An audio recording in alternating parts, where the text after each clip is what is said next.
Wakati ukiwa umekaa, mara simu inaita. Habari yako kiongozi, mimi ni Pioneer hapa, nimepata mwaliko wa KYC, hivyo nahitaji msaada wako. Nitakutumia location sehemu ya kuonana. Kijana wa watu mwenye roho nzuri, unayependa kila mtu afanikiwe, unaamua kwenda kumsaidia mtu usiyemjua hata jina. Hii haikubaliki. Zile zama zimepita. Saidia unaowajua. Mwingine yeyote akitaka msaada inabidi akufate yeye, sehemu yenye uhakika na usalama wako, na ikiwezekana asije mkono mtupu, maana mkono mtupu haurambwa. Watu wengi wanahitaji msaada, hivyo msaada uendelee, ila ni kwa uangalifu mkubwa sana. Hawa viongozi ni vyema wapewe hata ulinzi, maana bila wao hata hiyo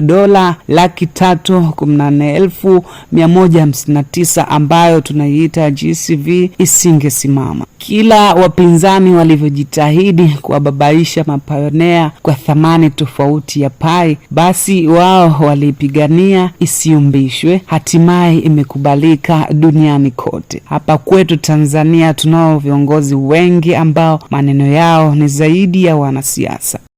Au humjui Dr. Kibona? Huyu mwamba akianza kuzungumza unaweza kusema ni Dr. Nicholas mwenyewe. Majeshi ya pai, shalom.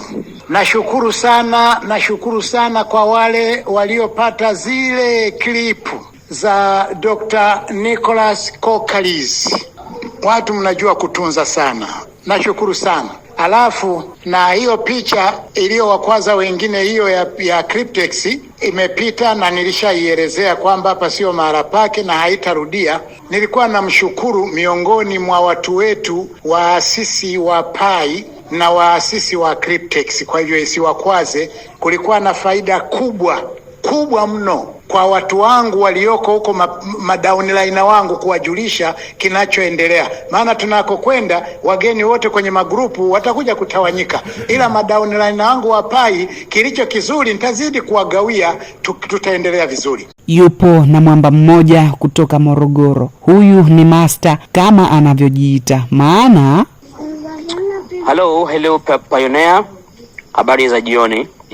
Tunaendelea na mapambano ya kila siku katika kuhakikisha kwamba mradi wetu unatufikisha katika kile au katika sehemu ambayo kila mmoja ana matarajio nayo.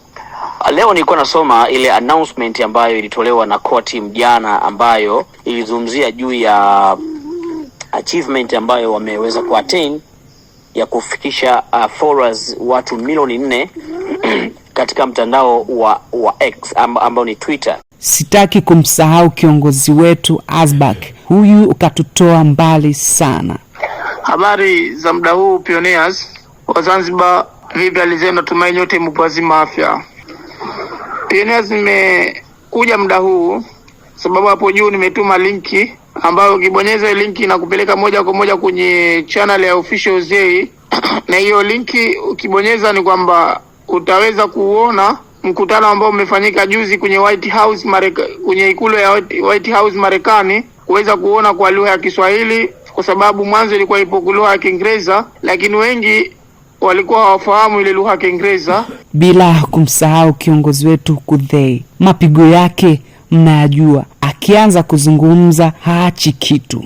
Assalamu alaikum, vipi hali zenu ndugu Pioneer wa Pi Network Zanzibar? Tunatumai nyote wazima wa afya. Nataka nitoe ufafanuzi kidogo kuhusiana na video ambayo tumeituma leo asubuhi ikizungumzia mkutano wa kwanza wa Marekani, White House kule, ambao ulifanyika kwa kujadili mustakabali mzima wa cryptocurrency kwa ujumla. Katika mkutano ule Pioneer wengi wameonekana na mitazamo tofauti au na uelewa tofauti kutokana na yale yaliyozungumzwa. Wengi wanauliza na kucomplain kwa nini Pi Network hatujasikia kizungumzwa pale. Wapo wengi sana, ila huyu mwamba huwa ananikosha, lakini jina lake. So na wasihi wenzangu wote maji-CV popote pale walipo, ndio wakati huu usimwachie Bogasti peke yake, tusimwachie maji-CV wote mikoa yote wa wilaya majisivi wa mikoa wa wilaya wote na pioneers wote, twendeni na jambo moja tu, GCV. So tuamke kabisa kikweli kweli kibabe. Pemisa ili super hypersonic, Mr. Genius Man. Naachia mic, I'm dropping the mic, twende kibabe. Nkiji. Heshima kwenu viongozi, jitihada yenu tumeiona kwa miaka 6 sasa. Hawa hata kama wangepewa nchi waiongoze, basi umaskini ungekimbia wenyewe. Tunawaombea kwa Mungu awape afya njema na maisha marefu. Poleni kwa vitendo vya kihalifu mnavyofanyiwa. Alafu huyo kijana, huyu pioneer akatokea huko, akamuita akamwambia mimi hapa juu kuja na kuona. Alipofika hapo akasema no, alafu tunaenda nyumbani, hapo ndo kuko mke wangu na ndo hapo tutakaa, sababu hatuwezi kukaa barabarani kama mnavyojua. Alafu wakati waliposema wanaenda nyumbani, yeye wakamtoa wakambeba huko mbali sana, yani pembeni ya mji wa Beni. Na huko walipofika huko wakamweka ndani, wakamuingiza ndani ya kuna shamba fulani ambazo kuna ngazi, mambo kama haya.